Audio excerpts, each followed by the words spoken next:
Before the break, I will try to keep your attention still for a couple of minutes. Момчета, ще пуснете ли лаптоп от тук? So we will speak and show about something different and very new for Europe. So for a long time, the so-called orbital atherectomy was not available in Europe. And in your program, on the back, you are going to see that it's not in fact in the front. In the front, on the bottom right, you are going to see there is a hands-on session. It's one of the simulators that, thanks to Abbott, is here. So you can touch the new atherectomy system. In fact, it's one of the breakthrough for peripheral arterial disease, especially for calcium-containing lesions. And for probably 5 to 10 minutes, I will show you a case of a huge calcific burden, and it's a multiple restenosis case that you are going to see now on the digital subtraction, that multiple subtotal stenosis of the SFA. You see, it's a really very, very big calcific burden, and very challenging situation to be treated in this still smoking lady, 76 years, still smoking, and she continue insisting to smoke, not to stop smoking. And she had multiple stenting on the iliac level and multiple balloon interventions, successful balloon interventions on the level of the SFA, right SFA. So what are in fact the steps? It's in fact the most important to cross beyond the lesion. The most important to cross beyond the lesion. It's let's say that our friends from Abbott will not be let's say upset, but because at least part of the group here, we are cardiologists, so it's like a rod ablation, but it's better. Why is better? It's more stable. It's orbital atherectomy, so there is some eccentric movement. It's not just like the bird, and that is only rotating. The orbital atherectomy, how the name is saying, is orbital, so it's a little eccentric, and it's going outside. It's going outside of the main axe, and this level of going outside the main axe is dependent on the rate of revolutions. So there are three levels. You see, you can observe in the meantime the critical stenosis on several levels. You see the stents into the iliac artery. There is also some edge restenosis of the iliac stents, but you are going to see what we have done.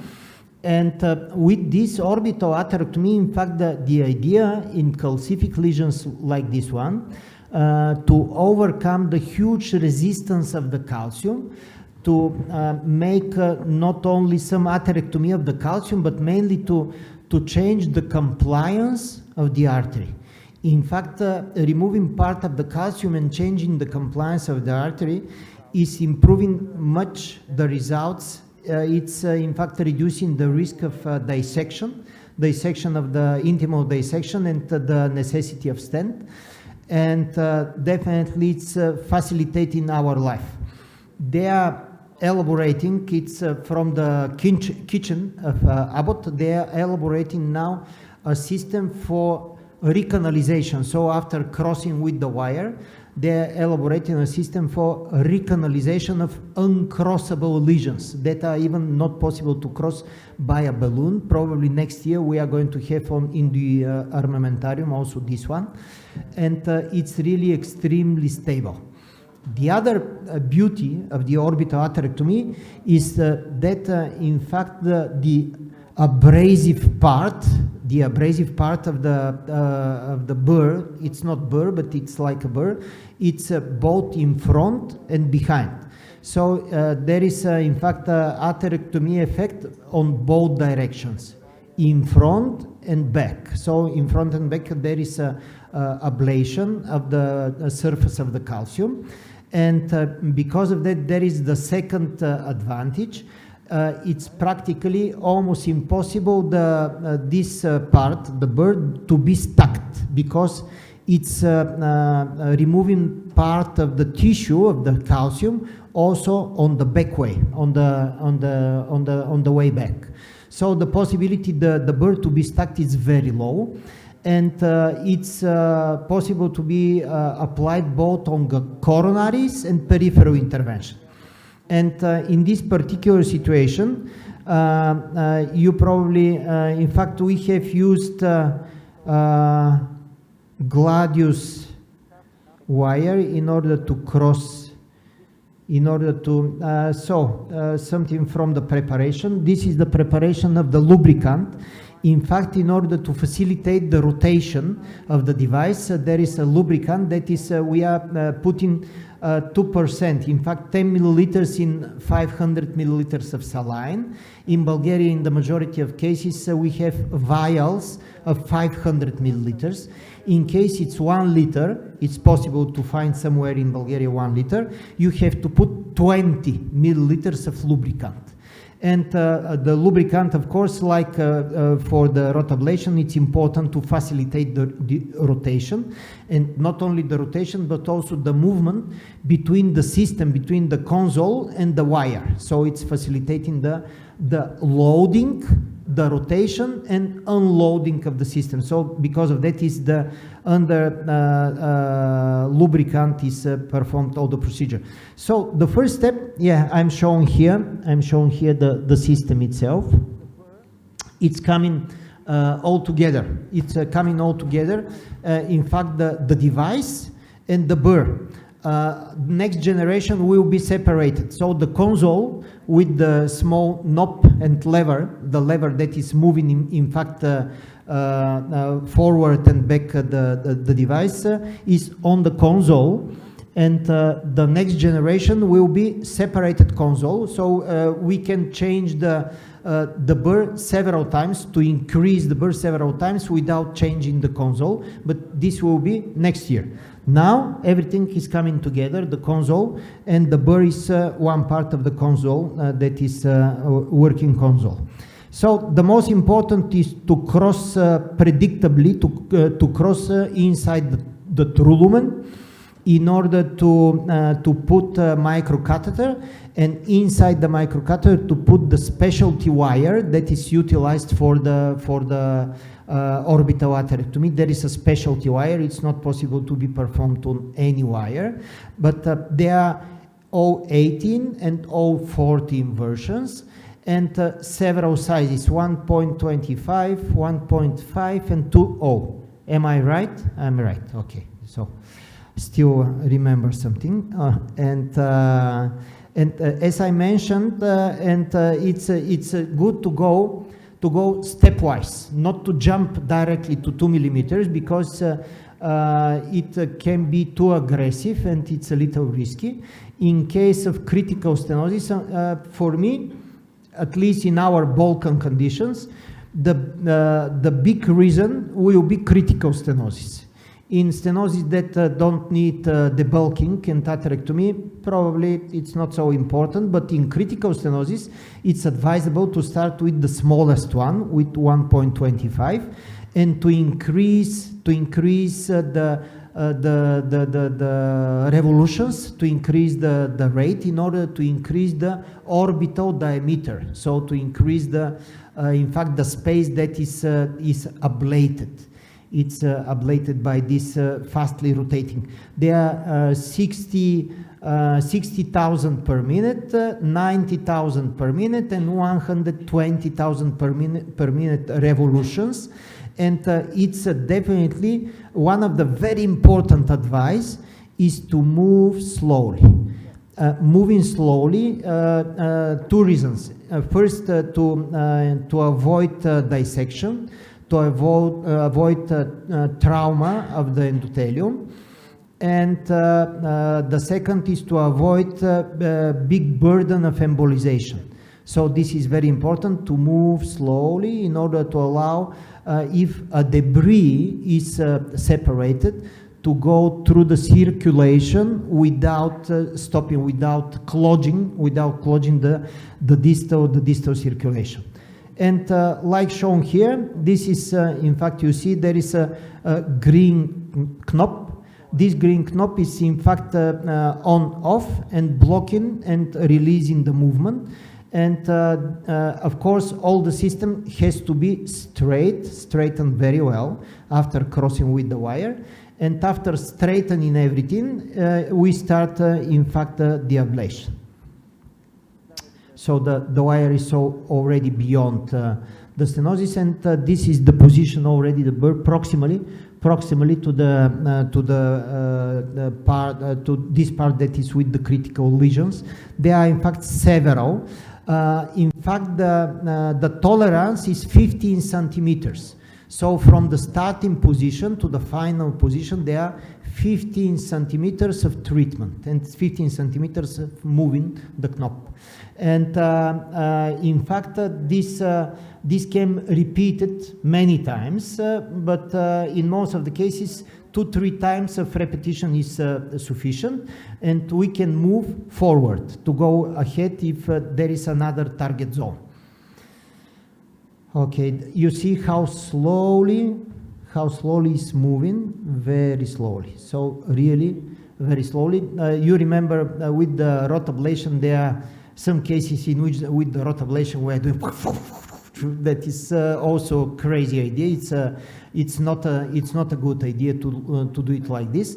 But in this situation, definitely it's part of the instruction for use. Slowly. So this is crucial. This is very important.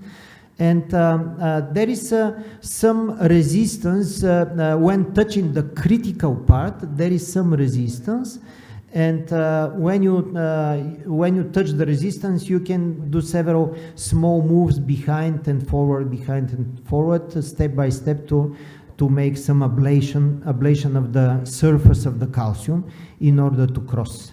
And also it's important, again, for the microcirculation protection, is in case you have 25 seconds of intervention, 25 seconds session, you rest at least 25 seconds. So how long is the treatment? This is the break. So you have to break, to stop for at least 25 seconds. And this is, you see, we are already more distally to make intervention on the next critical portion of the SFA stenosis. And you see the proximal one is not anymore so critical like it was. And you see a critical stenosis down there in this segment. And as a next step, we went there. And we crossed several times with different speeds.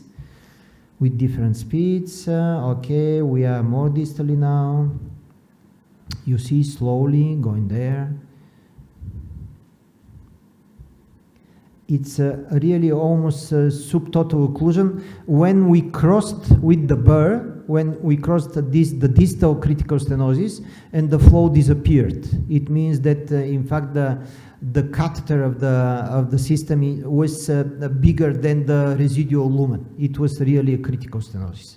And after crossing several times with 2 speeds, you see we are already distally. And after making also the distal treatment, we made a 4 millimeter balloon, long one. The lady, she was not only smoker but also diabetic, and the vessels of the lady were, the reference diameter of the vessel was not very big. And after making the ablation, we positioned the balloon, and we had used, of course, you see the indentation of the balloon still there, but it's very important. I will repeat once again. The idea is not to remove the calcium. It's not to to clean the artery. The idea is to make the compliance of the artery different. And after putting the balloon for a long, prolonged inflation, in fact, we saw after the first ballooning, we saw some residual stenosis, and because of that, we decided to make second session with the orbital atherectomy. We did it, and after the second session and the second ballooning, let me see how much easier the balloon opened. You see, you will observe very slow inflation, and finally the indentation, the waist disappeared. You see, already the waist disappeared. And in this situation, we stayed almost 2 minutes inflation on 6 and after that 8 atmospheres. And we decided, like this morning I have commented, in case we have acceptable vascular result, not to implant stent, but to make a draculutin balloon, let's say, inflation for better result in the future, to reduce the probability of restenosis. And in several minutes you can see that the result is quite good. And during the final injections, of course, we checked the runoff, the distal runoff as well. So this is in fact the flow and the result after ballooning, this really critical multi-level stenosis. Of course, there was some spasm. Fortunately, the lady was quite hypertensive, so the nitro had double roll to control the pressure and to reduce the distal spasm. And after having this, I would say, acceptable result, we checked the distal flow, and finally we have checked also this is the second. Probably you saw some residual stenosis in the middle segment, and we repeated with higher speed exactly this in order to be also on the, let's say, side of the good result. Yeah, probably this is already the inflation with the draculutin balloon. Yeah, this is the draculutin balloon. And after the injections, it resulted that the lady has also restenosis of the edge of the iliac stent, and the peroneal artery that is observed here, definitely it was a spasm, because after the nitro the flow improved quite a lot, and also the stenosis of the peroneal decreased. And we saw, okay, probably this is angio. This is an angio showing, yeah, you see, yeah, there is a restenosis of the common femoral, and also the edge restenosis of but you can observe here the SFA is quite better. It's quite better, and we decided, in order to be on the safe side, and because the lady was really not very obedient with the therapy, we decided definitely not to implant stent in order not to increase the risk of thrombosis. And we treated these two tandem lesions before and after the distal edge of the stent with balloon inflation and draculutin balloon again. This is the draculutin balloon on the level of the iliac. And finally, we have injection of on the level of iliac and common femoral, and also distal. So this is previously, this is the draculutin balloon on the iliofemoral level. This is the result on the iliac, and probably next will be SFA and tibial. So, more or less, this is the presentation for the orbital atherectomy. In case, probably, Rebecca, you probably have some experience. This is our first case. You can share with us your opinion and experience. I have a question. Which kind of treatment do you give to this kind of patients? Because I listened that she has thrombus and multiple. Yeah. We decided in this particular case to give her at least for 1 month anticoagulant and antiplatelet. Yeah, in this particular case. Otherwise, in case there is no special reason, we don't give this. But she definitely has a very big, let's say, trend for restenosis. In some cases, beyond the drug-eluting balloon, we are giving them rapamune orally for 3 months. We are giving low dose, 2 milligrams per day. 2 milligrams per day. There is an Argentine trial, ERASI 1 and ERASI 2. It was during the Cypher period, probably 20 years ago. And ERASI 1 and ERASI 2, they had quite encouraging result with oral rapamycin. And in patients with recurrent restenosis, we are giving rapamune, and we have good results. We have like a registry, local registry, and that is efficient. Okay, we don't do it that.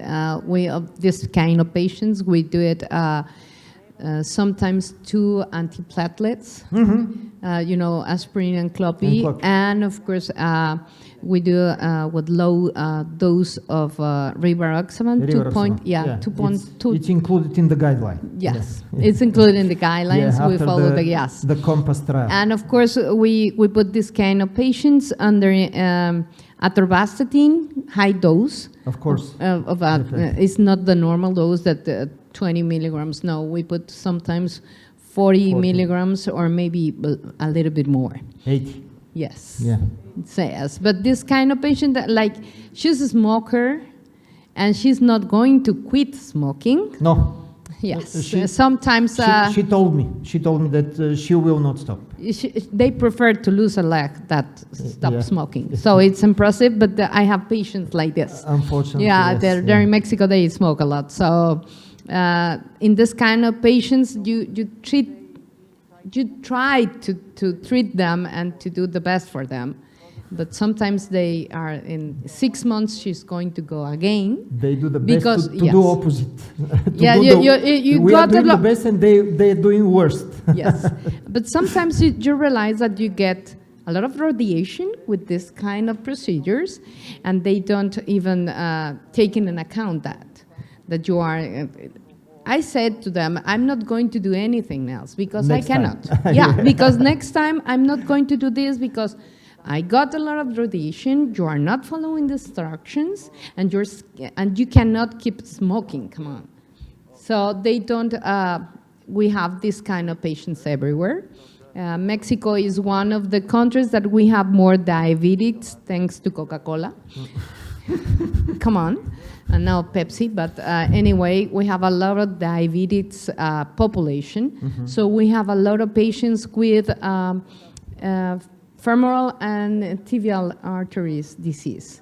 So it's quite difficult sometimes to get good results for a long time. So you know that this kind of patients, they are going to come, and you are going to do something else, and you are going to find another way. If you cannot cross from anterograd, you are going to puncture the tibial. The tibial or do you use the orbital also from below, from the tibial No, approach? But to cross, yes. Yeah, to cross, yes. To cross. Yeah. Yes, because sometimes it's difficult to cross from up to down on the anterograd.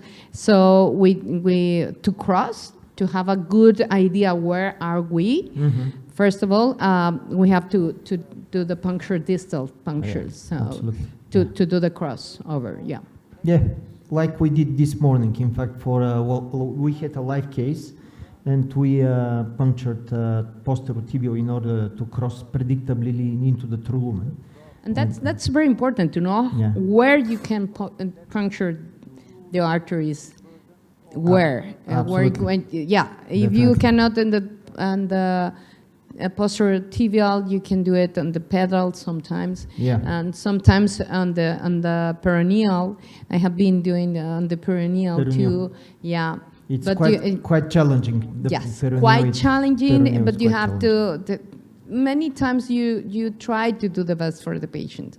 But this kind of patients are very difficult because they are going to survive in 6 months, 1 year, or less than that month with a new complication because there are chronic claudicants and they didn't take the medicine. And this kind of patient that has diabetes, I'm impressive that you use contrast, but sometimes we cannot use contrast and we use a CO2. CO2. Yes. Yeah. And the image in CO2 they are not so clear like this. No. So sometimes it's more difficult each Sometimes time. we make in a combination. Once contrast, Yes. once CO2. In case we want really to see, we Yes. are going back to contrast, and but you're right. challenging. It's a lengthy procedure, a lot of contrast, a lot of radiation. Yes. It's absolutely Yes. true. Congrats for the No, thank you. results, but I know she's going to come back. Oh yeah. Thank you. Thank you.